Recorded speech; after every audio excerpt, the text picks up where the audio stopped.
1, 2, 3, 4.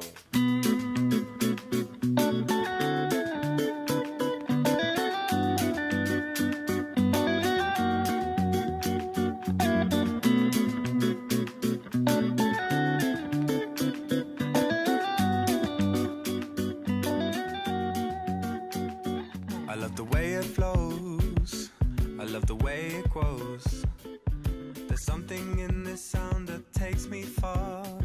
You know when you're on a holiday and you're just like, oh, okay, like I'm just gonna eat whatever I want. I'm only out here for a week, like I'm only out here for 2 weeks, I'm just gonna have whatever. That's what I did, but the problem was I was out there for a year, so like imagine like doing that to yourself for a year.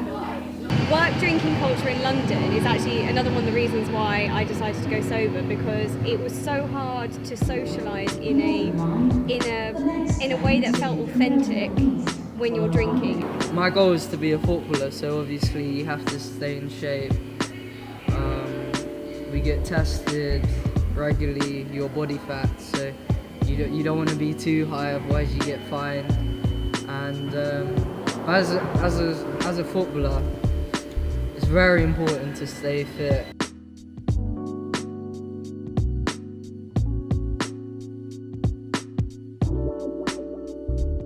Yeah, so when I was living in Birmingham, I was obviously like cooking and fending for myself, but cooking is like a term I wouldn't use of like what I was doing. I was more just like putting things in the oven, you know what I mean, and taking them out and eating them, like that was it.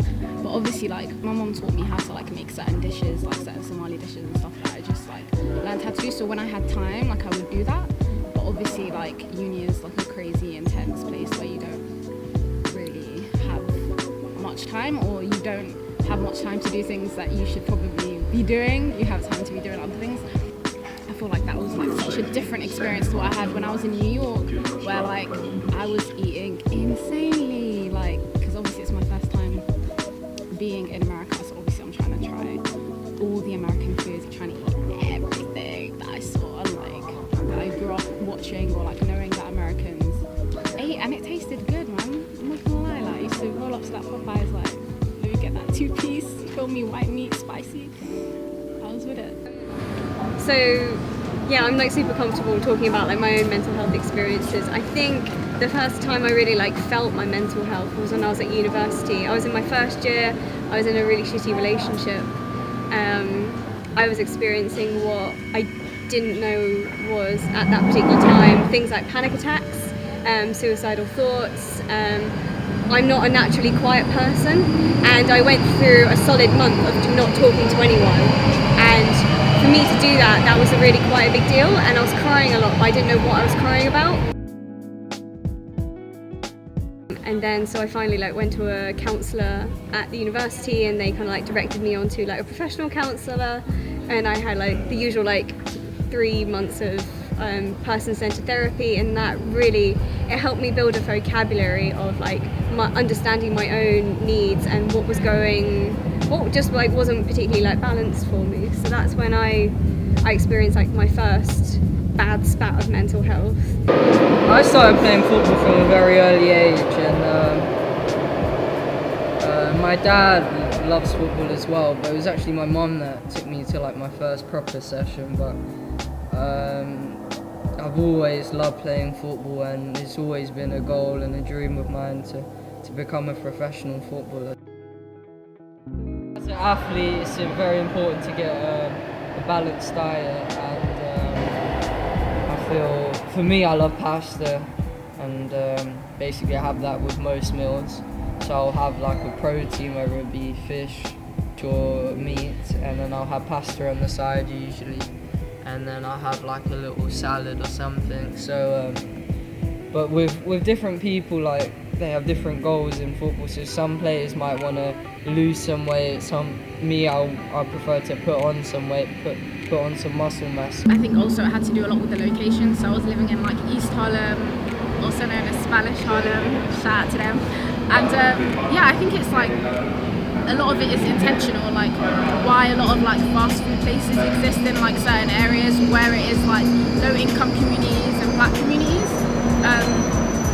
And so yeah, it was just easier for me to like go to the bodega and like get a chopped cheese and like fries rather than like actually buy ingredients and shop, and also it was a lot more cost effective because it was so cheap. Like it was already cheap in its like dollar form, and then like the fact that I was also converting it to pounds, being like, oh, it's still like mad cheap.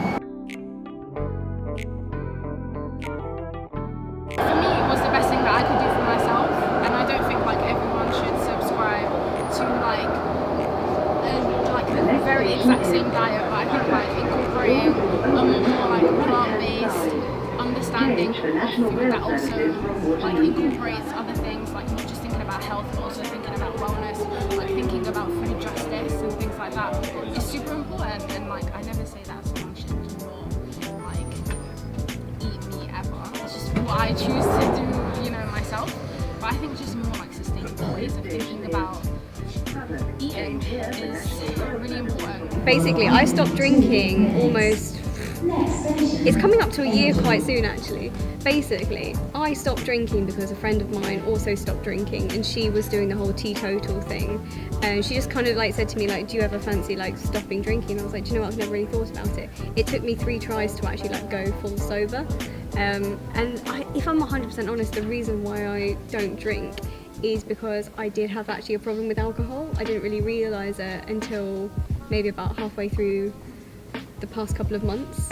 I actually realised that, you know, I come from a culture, like being from an Irish background, of like drinking and like drinking completely normal, and also like uni culture in the UK is like down it fresher, and it's just so detrimental. I found it detrimental for myself, and it was even worse when I started dating. So like I was single, and yeah, I was working on my mental health, but there was like this one part that wasn't quite, not fixed, but I didn't feel 100% like I was whole. Something was missing.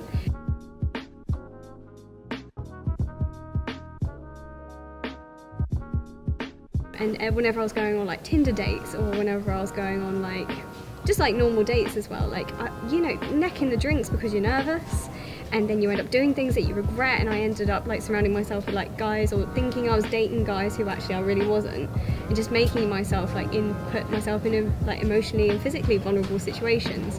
As soon as I took alcohol out of that equation, you know, I became healthier, I became happier, I got into a really good wholesome relationship with someone else who doesn't like drink, and I started surrounding myself with like good people. And everything I do, you know, my Saturday evenings, my Friday evenings, I remember everything, and I wake up the next day feeling fresh.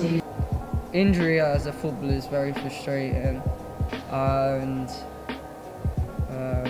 you want to be back training and playing as soon as possible, but sometimes you can't push your body too much. You've got to rest, and I think knowing when to do the hard work and knowing when to rest is very important.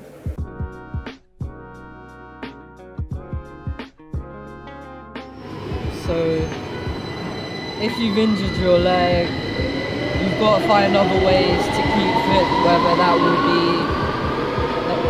be swimming, whether that will be on the bike, whether that would be boxing, but you've always got to stay in shape and find ways of getting your heart rate up to keep your fitness levels. So when you're coming back from injury, you're as close to as full fitness as possible. So like I think what I didn't do in Birmingham, and that I did start to do towards the end of like my time in America, is like cook more and realize like how much I actually enjoy cooking, as like not just this thing that I can do that will make sure that I eat better and more healthier, but also it's like a form of meditation, because like for me it's just something I realized I really love to do, and like gives me some sort of like sense of purpose, like in a way, if not just for me but like for my family and like for my friends and like everyone that I get to like have that experience with, of like cooking for them, and you know, the whole process.